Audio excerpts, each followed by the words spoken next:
గోదావరి జిల్లా భీమవరం లోతట్టు ప్రాంతాలను జిల్లా కలెక్టర్ నాగరాణి, ఎస్పీ అద్వాన్ నయీం అస్మీలు పరిశీలించారు.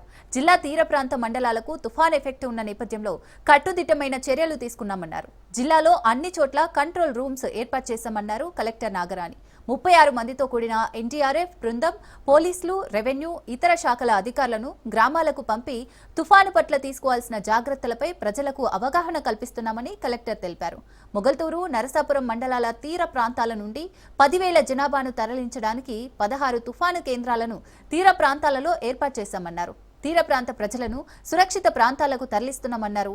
తుఫాన్పై ప్రజలు భయపడే విధంగా సోషల్ మీడియాలో ఫేక్ ప్రచారాలు చేస్తే కఠిన చర్యలు తీసుకుంటామని పోలీసులు హెచ్చరించారు.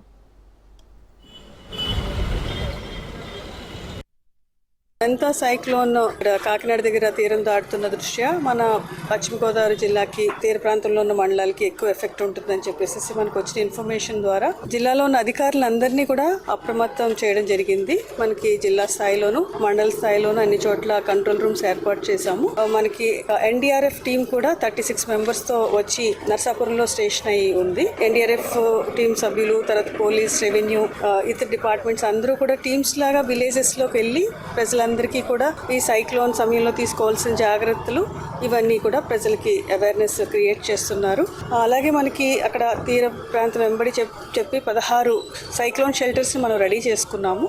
అక్కడ మొగల్తూరు, నర్సాపూర్ మండలాల్లో ఉన్న 10,000 మంది ప్రజల్ని షిఫ్ట్ చేయడానికి 16 షెల్టర్స్, అక్కడ షెల్టర్స్ అన్నీ కూడా నీట్గా చేసుకుని drinking water, food, medical camps అన్నీ కూడా పెట్టుకుని మనం రెడీ చేసుకున్నాము.